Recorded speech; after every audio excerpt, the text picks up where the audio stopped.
मैं डॉक्टर आनंद प्रदीक्षित इस नए चैनल पर आपको हर विषय के महत्वपूर्ण प्रश्न और उनके उत्तर दूंगा। ये स्मरण रखिए कि अगर इसमें मैं 10 प्रश्न बता रहा हूँ तो पेड क्लासेस में आपको सैकड़ों प्रश्न मिलते हैं। ये बहुत बड़ा फ़र्क है। मैं अपनी योग्यताएं सब बता चुका हूँ। जिन लोगों को ये लगता है कि यूपीएससी में सेलेक्ट नहीं हुआ, वो आरटीआई डाल के पूछ सकते हैं कि मैं यूपीएससी में कभी बैठा ही नहीं। रीज़न ये है कि 26 साल उम्र होती थी मैक्सिमम, मैं 28 से बैठना शुरू किया। मैंने सारी कहानी बता चुका हूँ, टाइम वेस्ट नहीं करूँगा। फिर भी एक चीज़ कहूँगा, 4 बार पीसीएस में सेलेक्टेड हूँ, ये क्या कम है? अगर आप किसी से भी तुलना करना चाहते हैं तो इन क्वालिफ़िकेशंस की तुलना कर सकते हैं। आज इतिहास का दिन है, ये दिन आगे चलता रहेगा। कभी इतिहास, कभी भूगोल। रेलेवेंट प्लेलिस्ट में आपको ये वीडियो मिलते रहेंगे। जैसे आपको इतिहास के सारे वीडियो चाहिए तो मेरे इस चैनल सिवाग आईएएस के प्लेलिस्ट में जाइए और प्लेलिस्ट में आप इतिहास देखिए, भूगोल देखिए, इकोनॉमिक्स देखिए इत्यादि, संविधान। तो उस विषय के सारे वीडियो इकट्ठे आपको मिलेंगे। यहाँ पर मैं एक लाइन से इतिहास नहीं पढ़ाऊँगा। जब मेरा जो मोड होगा वो मैं यहाँ पर आपको प्रश्न बताऊँगा, उनके उत्तर बताऊँगा, इस स्टेटमेंट के साथ में कि इससे बहुत ज़्यादा मेरे पेड क्लासेस में मिलता है। अगर आपको सिलेक्शन चाहिए तो मेरे पैटर्न पर पढ़िए, बिल्कुल एडमिशन मत लीजिए, कोई समस्या नहीं है। लेकिन अगर आपको टू द पॉइंट मेहनत करनी है और मेरे साथ मेरे जैसा बनना है तो मेरे पेड क्लासेस में आइए। सबसे छोटा क्लास जो है वो, और सबसे विस्तृत, सबसे कम फीस का और सबसे विस्तृत क्लास कौन सा है, ये व्हाट्सएप पर जानिए। 9540497415 9540497415 9540497415 या telegram@siwag, इस पर आप पूछिए। जो वीडियो बीटीपीयूपी चैनल से, यानी जिसका नाम बदल के सिवाग हो गया था, उससे जो डिलीट हो चुके हैं या हिडन हो चुके हैं, वो आपको पेड क्लासेस में मिलेंगे। कुछ तो बेकार के थे, 200-250 वीडियो ऐसे थे जो बिल्कुल अब रेलेवेंट नहीं थे, उस समय के थे, तो उनको नहीं, वो तो नहीं मिलना है। लेकिन ये सब पेड क्लासेस में, अलग अलग क्लासेस में मिलेंगे। इस पर ये मत पूछिए किस में कौन से वीडियो मिलेंगे। मेरी जो मर्ज़ी होगी, जिस क्लास के लायक मैं जो वीडियो समझूंगा उस क्लास को दूंगा। प्लेटिनम और गोल्ड बैच के लिए एंट्रेंस एग्ज़ाम है, ये नई बात सुन लीजिए। प्लेटिनम और गोल्ड बैच में हर किसी को एडमिशन नहीं दिया जाएगा। ऑलमोस्ट बाकी लोगों के लिए एडमिशन बंद है। जब मैं ये कंफर्म कर लूँगा कि आप एडमिशन लेने योग्य हैं, और ये रियलिटी है, आप पूछ के देखिए, किसी भी नंबर से, परिचित नंबर से ना पूछिए, आप पूछ के देखिए। आपको कहा जाएगा कि आप एक आईडी प्रूफ सबमिट करिए और जो एंट्रेंस टेस्ट है उसकी फ़ीस 500 रुपये जमा करिए। पेटीएम करिए 9810257742 पर, प्रमोद दीक्षित के नाम से पेटीएम करिए। अपना एडमिशन टेस्ट बुक कराइए। उस टेस्ट में अगर आप पास होंगे, 60% मार्क्स आपके होंगे, तो आपको प्लेटिनम और गोल्ड बैच में एडमिशन दिया जाएगा। यदि आप पास हो गए टेस्ट में तो आपको वो 500 रुपये फ़ीस में एडजस्ट कर दिए जाएंगे। अगर आप पास नहीं हुए तो वो पैसे वापस नहीं मिलेंगे। स्पष्ट बात ये, सिर्फ प्लेटिनम और गोल्ड बैच के लिए। जो इस समय जो सबसे सस्ता और बहुत बड़ा बैच है, जो एडवांस फाउंडेशन बैच है, जिसका नाम बदल सकता है आगे पीछे, इस समय फ़िलहाल A9 बैच है, अप्रैल 2021 के महीने में, तो उसकी फ़ीस इस समय 31,000 है और ये मई से बढ़ जाएगी। इसमें एडमिशन आप लेते हैं तो आपको न केवल A4, A5, A6 बैच के वीडियो मिलेंगे, बल्कि और भी बहुत सारी चीज़ें मिलेंगी। टेस्ट सीरीज़ मिलेगी, सारी चीज़ें मिलेंगी। तो बहरहाल ये तो बात कहनी ही पड़ेगी जो कही है। अब हम आगे प्रश्नों पे आते हैं। तो हम फिलहाल बात करने जा रहे हैं भक्ति आंदोलन के कुछ प्रश्नों की। भक्ति आंदोलन के कुछ प्रश्न हैं, मैं प्रश्न पूछता जाऊंगा, उत्तर देता जाऊंगा। यहाँ पर मैं रुकूंगा नहीं प्रश्न पूछकर, क्योंकि अगर रुकूंगा तो टाइम वेस्ट होगा वीडियो का। इस समय लगभग 5 मिनट हो चुके हैं। अब आप लिखना प्रारंभ कर दीजिए प्रश्न। जब राणा कुंभा का शासन था, राणा कुंभा का शासन था, तो कौन से चिश्ती सिलसिले के संत भारत आए? आप थोड़ा सा अनुमान लगाएंगे तो बिल्कुल ही सही उत्तर दे पाएंगे। कौन से चिश्ती सिलसिले के संत भारत आए? तो ख्वाजा मोइनुद्दीन चिश्ती हैं। कहाँ से आए? लाहौर से आए। इसी प्रश्न को दूसरे रूप में पूछा जा सकता है, ख्वाजा मोइनुद्दीन चिश्ती लाहौर से दिल्ली जब आए तो शीघ्र ही उन्होंने अजय मेरू के लिए प्रस्थान किया। ये अजय मेरू स्थान का नाम क्या है इस समय? ये अजमेर है। उस समय शासन किसका था? राणा कुंभा का था।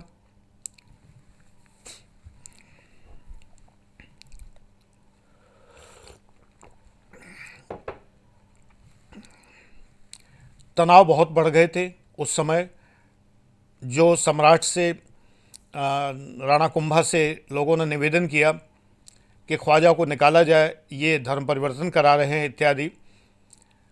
तो एक व्यक्ति था जिसने इसके लिए एक मुहिम चलाया, एक अभियान चलाया।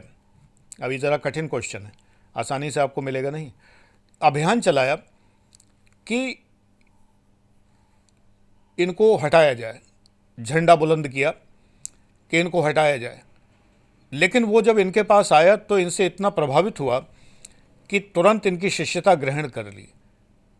वो उस व्यक्ति का नाम क्या था?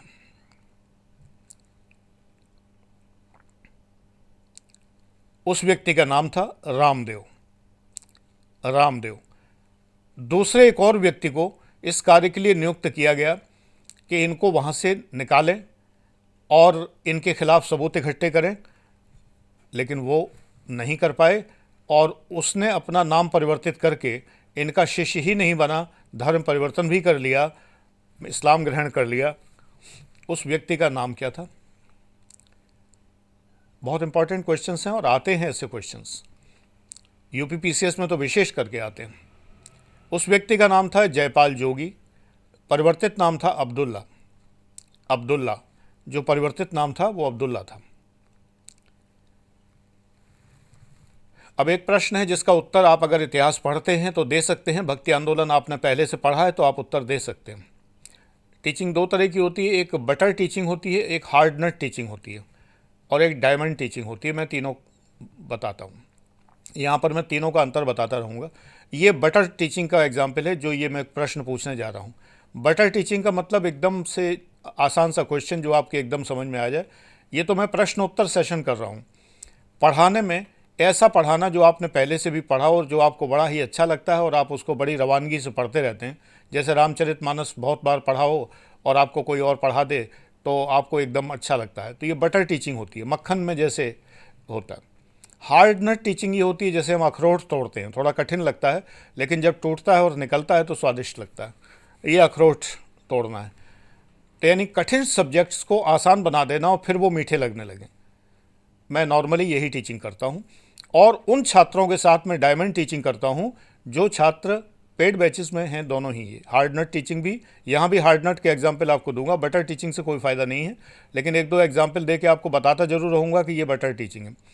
Hard nut teaching normal teaching है मेरी, कठिन से कठिन प्रश्नों को सरल बना देना, अखरोट की तरह तोड़कर आपको प्रस्तुत कर देना। लेकिन डायमंड टीचिंग आप में से ही कुछ पेड बैच के जो छात्र, वो सिर्फ पेड बैच के लिए अवेलेबल होती है। वो टीचिंग वो होती है जिसमें कि आपको वो सब्जेक्ट दिए जाते हैं जैसे कि हीरा तराशा जाता है।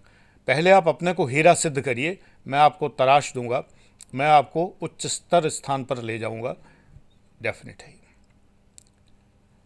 आगे चलते हैं।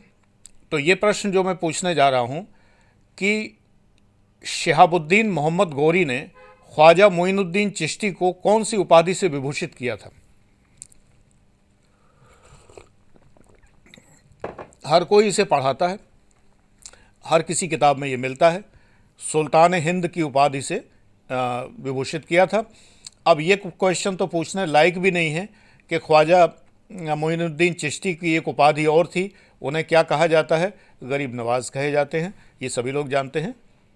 फ़कीरों का बादशाह कहे जाते हैं। ये दोनों बातें बहुत अच्छे से ज्ञात हैं और इसी को बटर टीचिंग कहा जाता है। ख्वाजा मोइनुद्दीन चिश्ती ने 2 विवाह किए थे, एक पत्नी मुस्लिम और दूसरी हिंदू थी। उन्होंने हिंदू मुस्लिम में भेद नहीं समझा, ये स्टेटमेंट है, क्वेश्चन आगे आएगा हिंदू मुस्लिम, अब अगर यूपीपीसीएस होगा तो इन पत्नियों के नाम भी पूछ सकता है। फिलहाल यहाँ पर उनके नाम नहीं लिखे हैं तो मैं नहीं बता रहा हूँ, मेरे नोट्स हैं। मुख्य बात यह है कि क्या ख्वाजा मोइनुद्दीन चिश्ती ने निजी संपत्ति की अवधारणा पर कुछ कहा है, और यदि कहा है तो क्या कहा है।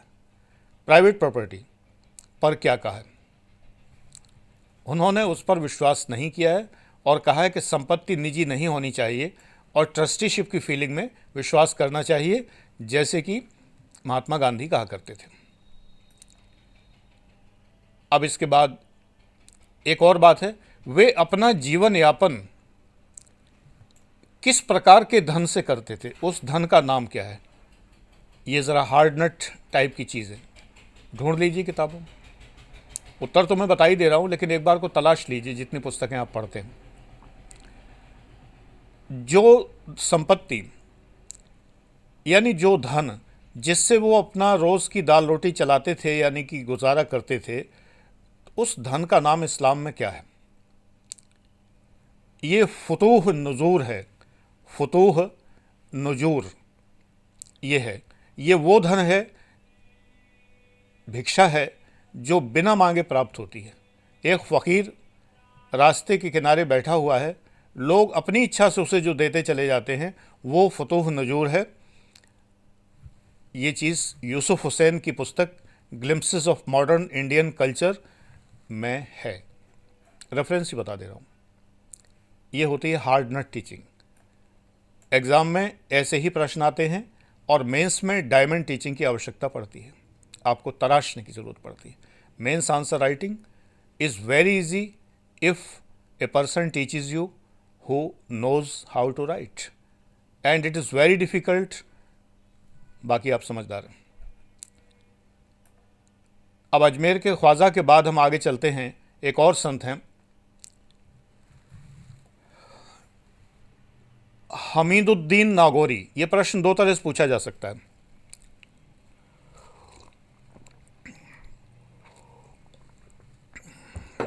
एक प्रश्न तो ये है, प्रश्न तो बहुत से आगे दिमाग में, तसव्वुफ क्या होता है, सऊफ क्या होता है। सऊफ से सूफी शब्द बना है, ऐसा माना जाता है। सऊफ क्या होता है, तसव्वुफ क्या होता है, ये इस्लामी रहस्यवाद है। तवालियुश शम्स पुस्तक की रचना किसने की है। हमीदुद्दीन नागौरी साहब ने की है। तवालियुश शम्स, या पूछ सकते हैं कि हमीदुद्दीन नागौरी की कुछ पुस्तकों की नाम लिखे हों, और कुछ पुस्तकों के नाम लिखे हों और मैचिंग के लिए आ जाए कि हमीदुद्दीन नागौरी जो संत हैं उनकी पुस्तक कौन सी है, तो ये तवाली उश शम्स। एक पुस्तक बड़ी अच्छी है, मैं भूल जाता हूँ बताना उसे, रिजवी ने लिखी है, the wonder that was India part 2। Rizvi पहला पार्ट लिखा है ए एल बाशम ने, सभी लोग जानते हैं, है ना, ए एल बाशम, अद्भुत भारत हिंदी में। ये जो सेकंड पार्ट है इसका, वंडर दैट वाज इंडिया, ये हिंदी में है कि नहीं ये मुझे नहीं पता है। अगर कोई बच्चा मुझे व्हाट्सएप पे बताए कि ये हिंदी में अवेलेबल है और उसका प्रकाशन कौन सा है तो मैं ख़रीद लूँ। मुझे फ़िलहाल नेट पे नहीं मिली हिंदी में। तो सूफ़ी रहस्यवाद है ये तसव्वुफ़, और ये तवाली उश शम्स ये पुस्तक। रिजवी की जो वंडर दैट वाज इंडिया है मेरे सामने ओपन है, इसके अंदर बड़ी बढ़िया बढ़िया जानकारी है। मैंने उससे बहुत सारे अपने नोट्स प्रिपेयर कर रखे हैं। अब एक मज़े की बात है, यूपीपीसीएस वाला क्वेश्चन है और मैं कहाँ से दे रहा हूँ आपको ये भी बता दूँ।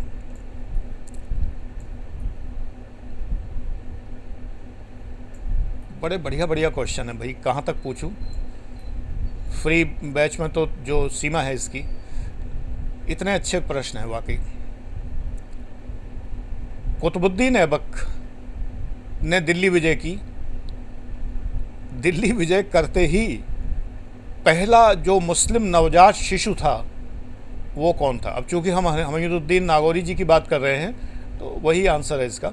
हमीदुद्दीन नागौरी ही प्रथम शिशु थे, मुस्लिम शिशु, जिन्होंने कुतुबुद्दीन ऐबक की दिल्ली विजय के समय जन्म लिया था। ख्वाजा मोइनुद्दीन चिश्ती के वे शिष्य बने तो उनके जीवन में भारी परिवर्तन आया। प्रारंभिक जीवन उनका अच्छा नहीं था, लेकिन जब चिश्ती सिलसिला ज्वाइन किया उन्होंने, तो उन्हें एक उपाधि दी थी ख्वाजा मोइनुद्दीन चिश्ती ने। वो उपाधि कौन सी थी? इस उपाधि का नाम है सुल्तान तारिकान, TARIKAN, सुल्तान तारिकान, सन्यासियों के सुल्तान की उपाधि दी।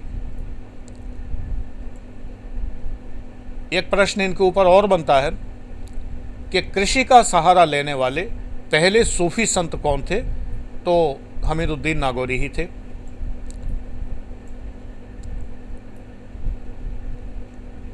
वाह, बड़े अद्भुत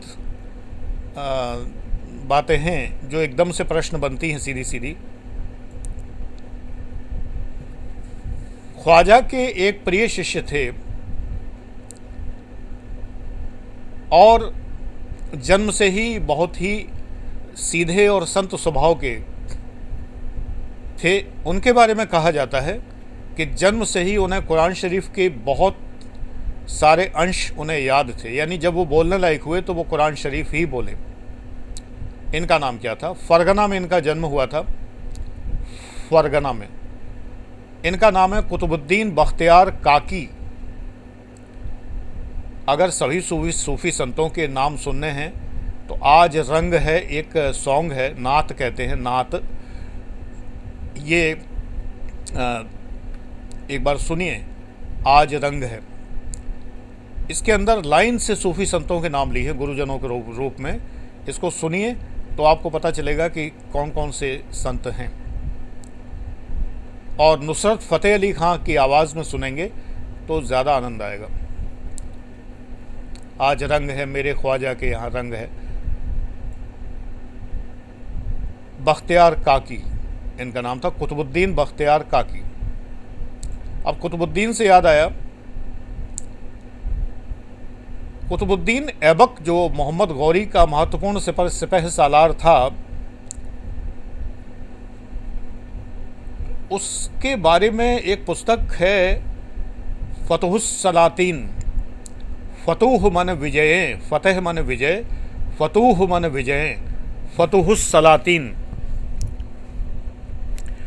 उसमें एक वर्णन है, उसमें एक हथियार का वर्णन है जो चमड़े का बना होता था।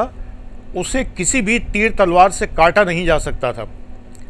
पैदल सेना की रक्षा करने के लिए ये हथियार काम करता था। मिनहाज उस सिराज ने लिखा है, मिनहाज उल सिराज मिला के हो गया मिनहाज उस सिराज। फतहुस सलातीन पुस्तक में ये लिखा हुआ, पेज नंबर बता दे तो 77-78 पे लिखा हुआ। इस हथियार का नाम क्या था? ये डायमंड टीचिंग है बेटा, ढूंढ लीजिए, मिल जाए तो व्हाट्सएप कर दीजिएगा। ठीक है, मैंने पेज नंबर भी बता दिया, किताब का नाम भी बता दिया, सारी चीज़ें बता दी। इसका उत्तर देने का मन नहीं कर रहा है। आगे चलते।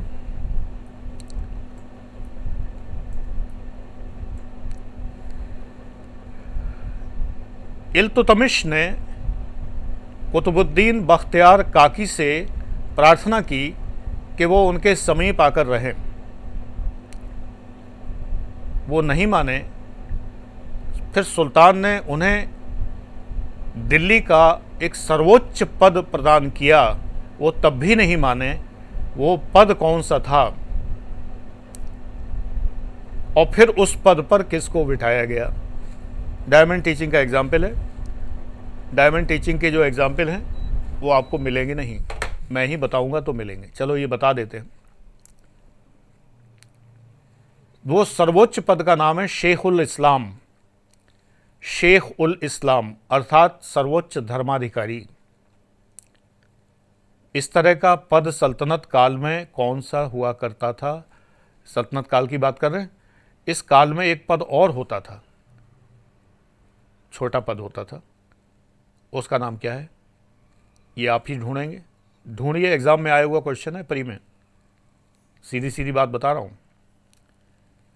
ये पद जो था जब उन्होंने स्वीकार नहीं किया शेखुल इस्लाम का, तो ये शेख बहाउद्दीन जकरिया को दिया गया, जकारिया को दिया गया। शेख बहाउद्दीन, अंग्रेजी में जकारिया जकरिया एक जैसा लगता है, शेख बहाउद्दीन जकारिया को दिया गया।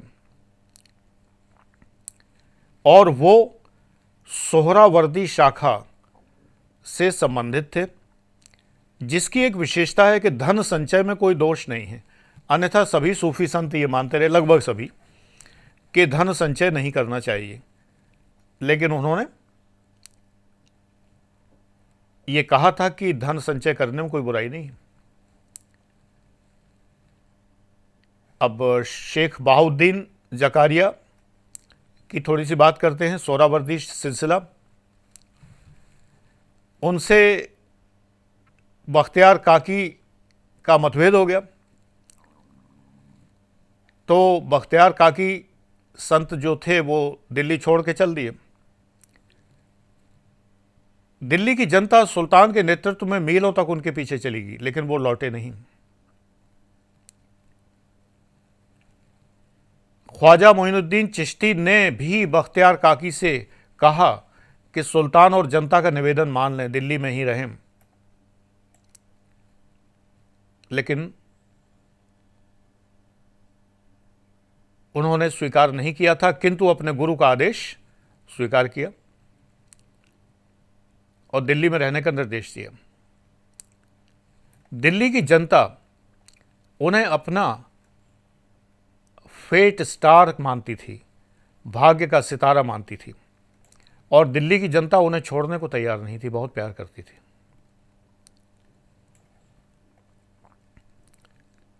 माना जाता है कि कुतुब मीनार का नामकरण भी कुतुबुद्दीन बख्तियार काकी ख्वाजा के नाम पर ही हुआ है। कुछ लोग कहते हैं कुतुबुद्दीन ऐबक के नाम पर हुआ है। इतिहास तो इतिहास है, विद्वानों में मतभेद रहता है, विद्वानों में तो सदैव मतभेद रहता है। चोर चोर तुरंत मौसेरे भाई हो जाते हैं।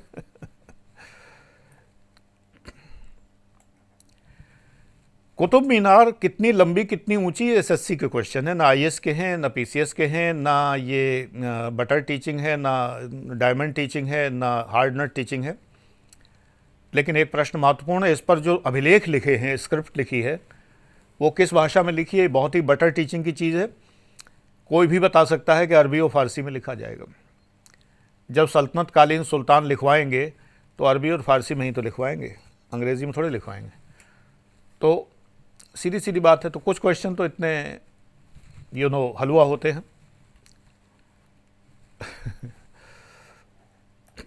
अब बात करते हैं बाबा फरीद की। शेख फरीदुद्दीन गंज शकर, कुछ किताबें उन्हें शंकर लिख देती हैं, शंकर नहीं है, गंज शकर या शकरगंज भी लिखा होता है। उनके प्रिय शिष्य, बख्तियार काकी के प्रिय शिष्य थे और चिश्तिया सिलसिले के ही थे। अब सोचो 14 सिलसिले हैं। आज मैं यहाँ सिर्फ इस एक वीडियो में आपको बता रहा हूँ और 23-24 मिनट होने जा रहे हैं। एक मतलब कुछ ही सिलसिले यहाँ पर हो पाएंगे। सिलसिले का सिलसिला यहाँ ख़त्म किया जाएगा। सोचिए पूरे 14 सिलसिले, इनके सारे थॉट्स और इनके ऊपर महत्वपूर्ण प्रश्न, ये सब मैं वहाँ पर, प्रश्न तो यहाँ भी बताऊँगा जो मेंस में आ सकते हैं, लेकिन उनका उत्तर आपको स्वयं ही लिखना है और चेक करने की सुविधा आपको प्राप्त नहीं है। ये सिर्फ प्लेटिनम और गोल्ड बैच में ही प्राप्त है, या A9 बैच के साथ आप चेक करने की सुविधा अगर लेते हैं तो वो A10 बैच कहलाता है। उसकी फ़ीस 20,000 एक्स्ट्रा होती है, यानी 51,000 होती है। डेफिनेटली इतनी मेहनत करनी पड़ती है, तो उसके लिए फ़ीस भी उसी हिसाब से होती है। तो बाबा फरीद, अब जन्म कब हुआ था, क्या था, ये सब महत्वपूर्ण नहीं है, ये सब तो एसएससी वाली बातें हैं। बाबा फरीद का जिक्र, अब यहाँ चूँकि मैं बाबा फरीद पढ़ा रहा हूँ तो आपको उत्तर तुरंत मिल जाएगा। गुरु ग्रंथ साहब में इनका वर्णन है, बाबा फरीद की शिक्षाओं का वर्णन है। मैं तो सुनता हूँ गुरु ग्रंथ साहब और वाणियाँ सुनता हूँ, शब्द सुनता हूँ, तो बाबा फरीद के मुझे बहुत मिलते हैं। इन्हें कहाँ दफनाया गया था, ये पीसीएस टाइप क्वेश्चन है। इनका अंतिम संस्कार कहाँ हुआ था? इनके इच्छानुसार उन्हें पाक पाटन, PATAN, पाक पाटन पंजाब में दफनाया गया था। तीर्थ स्थान है ये। 1265 में इनकी मृत्यु हुई थी। ये गृहस्थ संत रहे हमेशा। इसके बाद बाबा फरीद के एक और शिष्य, उनमें निज़ामुद्दीन औलिया बहुत प्रसिद्ध हैं। बदायूं में जन्म हुआ।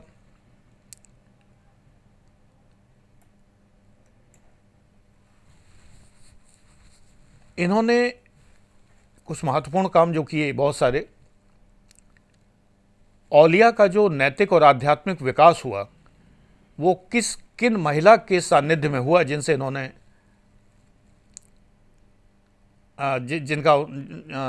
जिन्होंने इनका पालन पोषण किया, जिनसे ये प्रभावित रहे, और वो महिला इनके लिए संत ही नहीं, माँ और संत, इनके अलावा इनकी पीर यानी गुरु भी रहीं।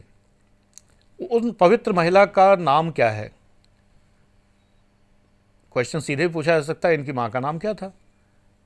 लेकिन वो सिर्फ इनकी माँ के रूप में ही नहीं बल्कि एक संत के रूप में प्रसिद्ध थी। उनका नाम है जुलेखा।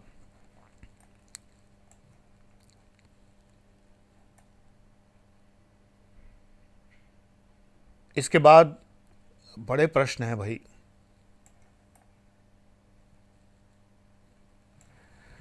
ग्यासपुर में खानकाह निर्मित करवाई इन्होंने, उसमें इनके किस शिष्य की महत्वपूर्ण भूमिका थी? उनका नाम है मौलाना ज़ियाउद्दीन। मौलाना ज़ियाउद्दीन। मैं मेंस के प्रश्न भी बताऊंगा, इस पर पूरा वीडियो देखते रहिए। सुल्तान ने बहुत मिलना चाहा लेकिन अलाउद्दीन खिलजी से मिलने से इन्होंने मना कर दिया। इन्होंने कहा मैंने अपने घर में 2 दरवाजे बनवाए हैं, दूसरा दरवाज़ा सिर्फ इसलिए है कि यदि एक दरवाजे सुल्तान अंदर आए तो मैं दूसरे से बाहर हो जाऊं। निज़ामुद्दीन औलिया की विशेषता ये हलवा टीचिंग है, बटर टीचिंग है, कि वो हर किसी किताब में मिलता है, हर जगह पढ़ाया जाता है। 7 सुल्तानों का शासनकाल देखा था। इन 7 के नाम ढूंढिए और याद कर लीजिए। उनकी प्रमुख रचनाएं कौन सी हैं ये भी हर जगह लिखा मिलता है। नूर सिपर और देवल रानी खिज्र खां, ये तमाम सारी चीज़ें हैं। तो बहुत सारी किताबें हैं, मिफ्ताहुल फतूह, तुगलकनामा, श्री फरहात, लैला मजनू इत्यादि, ये सभी पुस्तकें हैं। इनके नाम जरूर याद कर लेना, पूछा जा सकता है।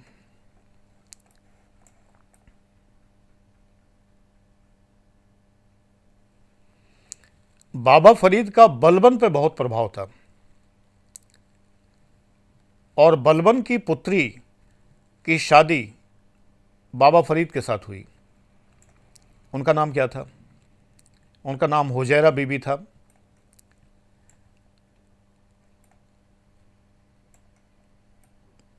इनके एक बड़े प्रसिद्ध शिष्य थे,